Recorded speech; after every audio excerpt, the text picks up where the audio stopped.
Hi everyone, Ment here from Austin, Texas. Today we're going to focus on the part 2 of our Western swing fundamentals, and that's going to be leading the 4 chord back to the 1 chord. In our video 1 we talked about leading the 1 chord to the 4 chord in a blues progression by utilizing the flat 7. If we have a 1 chord and we drop the 7 to a flat 7, that leads us to the 3 of the 4 chord. So for a quick review, we're in B flat. Our 1 is B flat, our 7 is A, our flat 7 is A flat. That A flat wants us to resolve to this G, which is the 3rd of our 4 chord E flat. 1, 2, 3. So today what we're going to talk about is utilizing some more blues licks over the 4 chord, but then throwing in a line that is a sharp diminished line. So in Western swing, a lot of the time I hear a 4 chord E flat to a sharp 4 diminished. Diminished is just a bunch of minor thirds stacked on top of each other. If you don't know what a minor third is, that's totally okay. Minor third is just, here's our first note E, we're going to go up 3 frets, 1, 2, 3, then another 3, 1, 2, 3, there's our B flat, I'm going to move up here, then 1, 2, 3, D flat. It's just 3 frets apart. So if you gotta, utilize it in your mind like that at first, totally do that. That's fine. So the arpeggio for it, E diminished or E sharp diminished. Sorry, tongue twister. E diminished. It's E, G, B flat, D flat, E, G, B flat, D. Another way to think about it is it's just your E flat 7 arpeggio, but you raise the E flat to an E. Too much coffee this morning. So what we're going to do is play a blues lick over the E flat, and then in the change, like in the blues change, it's a 1, 2, 3, 4, 1, 2 to the B flat. And I'm going to then impose that E diminished at the very end of the bar to lead us back in to the B flat. So I might play something just kind of like a nice minor pentatonics out of this shape right here on our 6th fret, just our blues, and then into a diminished kind of line. So it might sound something like this. 1, a 2, a 1, 2, 3, 4.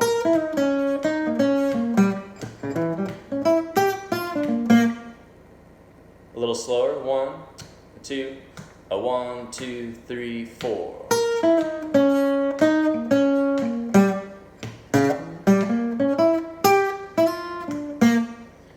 So what I'm doing there is just playing a nice little blues lick. Insert your favorite one. Landing on that G of the E flat, the 3rd, and then instead of starting on my E for the diminished run, I'm starting on my D flat, the flat 7, and I'm just working up the arpeggio, nothing fancy here. D flat, E, G, B flat, D flat, E, G, and then I'm resolving into my B flat chord right here, the 6th fret with the F, D, then B flat, just a nice little arpeggio. So one more time, a little slow. 1, 2, a 1, 2, 3, 4.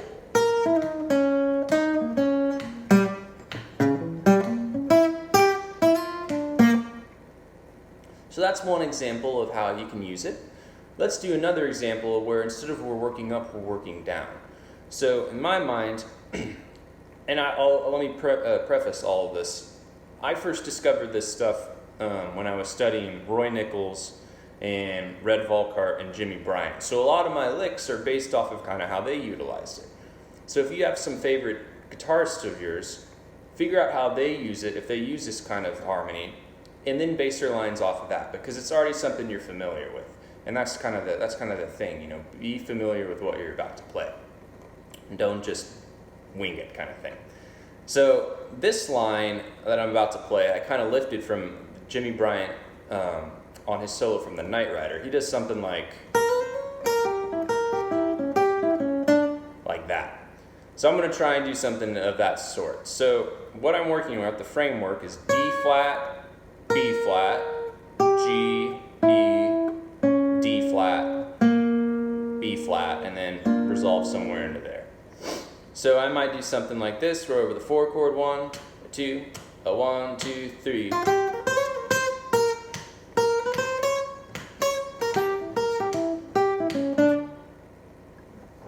So what we're doing here is just a nice little kind of blues lick. And then walking up chromatically to the D flat. And then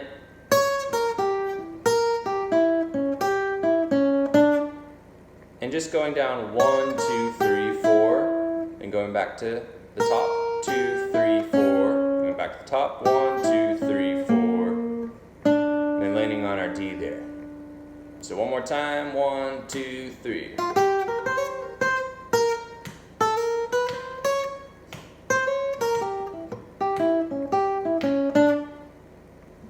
So one thing to note is whenever I play that, and if I was mashing it up with like a backing track or a loop pedal, my diminished line would happen, most of the times when I put my diminished line in, it happens on like beat 3 and 4 of the second bar of the E flat going back to the B flat chord, or it actually happens right on the downbeat of the B flat chord.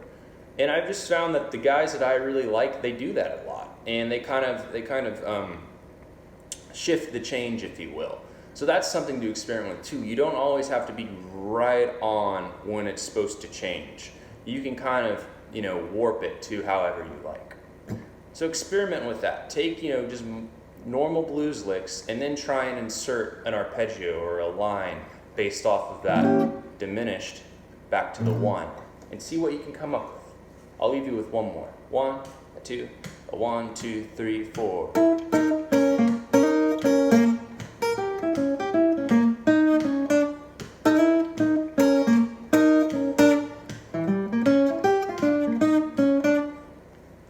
So two little double stops, then a nice little 1, 2, 3, 4, 1, 2, 3, 4, do do do do, and then another kind of blues double stops, and then going up there, just going up instead of going down. So have fun with that, and stay posted for the third video that's coming up next. And we'll see you soon. Thank you.